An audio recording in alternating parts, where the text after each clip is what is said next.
असं आहे की अधूनमधून शिवसेनेचे पक्षप्रमुख हे शिवसेना शाखेला भेटी देत असतात। आज या मागटनेमधील 4 नंबर शाखेला आदरणीय उद्धवजींनी भेट दिलेली आहे आणि हा जो सगळा परिसर आहे हा गेली 73 पासून इथे अनेक नगरसेवक शिवसेनेचे निवडून आले।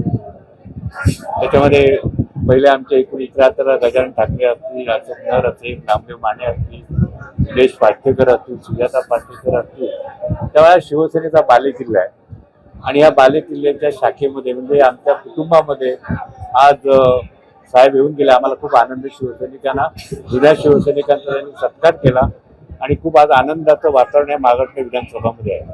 मागच्या वेळेस जे महापालिकेत शिवसेना पक्षाचा झेंडा फडकला त्यावेळेस काय वाटतं, कशी परिस्थिती? शिवसेनाचा भगवा झेंडा पुनश्च एकदा मुंबई महानगर फोडके याच्याबद्दल माझ्या मनात शंका आहे। किती नगरसेवक शिवसेना आणि मनसे महापालिकेमध्ये असतील आणि गावात आतापर्यंत आम्ही 106चा रेकॉर्ड केले।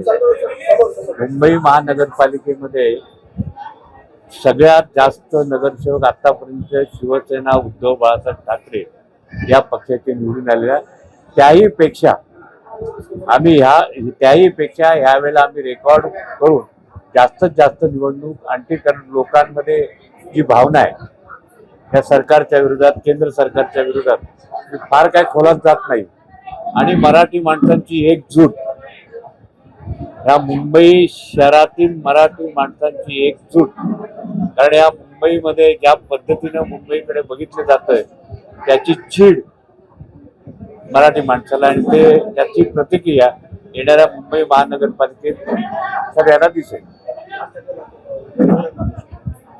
राज ठाकरेंनी देखील गणेशोत्सवानिमित्त उद्धव ठाकरेंना फोन करून निमंत्रण दिले। काय घरचा संबंध आहे, त्या घरात कशाला शिकता तुम्ही? आपण राजकारण म्हणून बोलूया। दोघे बंधू आहेत, सुदैवानं मला दोघांबरोबर काम करण्याची संधी मिळालेली आहे।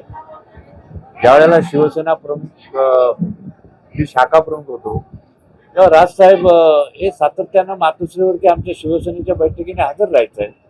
आता प्रश्न आहे गणपतीला बोलवणं न बोलवणं पक्ष म्हणून वेगळं आहे, पण कुटुंबातील त्यांचे जे काही संबंध असतील ते त्यांचे संबंध एकत्र आल्यामुळे जे लोकांना आनंद झालाय हा आनंद आपण पहिला साजरा करूया। राजकारण खूप दिवस आहे, महानगरपालिका आहे, जिल्हा परिषद, अनेक निवडणूक आहे आणि अनेक वर्ष आम्हाला राजकारण करायचं आहे, पण ही महाराष्ट्रामधली कुटुंबांना सुरुंग लावण्याचं आणि आपलं राजकारण करण्याचं जे दिल्लीचं जे षडयंत्र आहे, मला वाटतं सगळ्याच कुटुंबामध्ये असं कुठलं कुटुंब फुटलं गेलं नाही।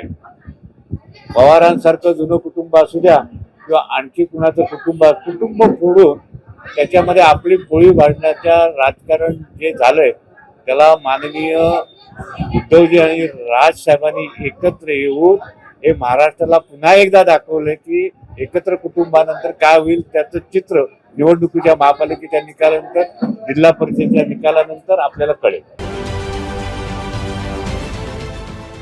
देश विदेशातील प्रत्येक घडामोडींचे लाईव्ह अपडेट मिळवण्यासाठी आता साम टीव्हीच्या सर्व सोशल मीडिया प्लॅटफॉर्मला लाईक, फॉलो आणि सबस्क्राईब करा। तसंच सर्व नोटिफिकेशनसाठी बेल आयकॉन प्रेस करायला विसरू नका।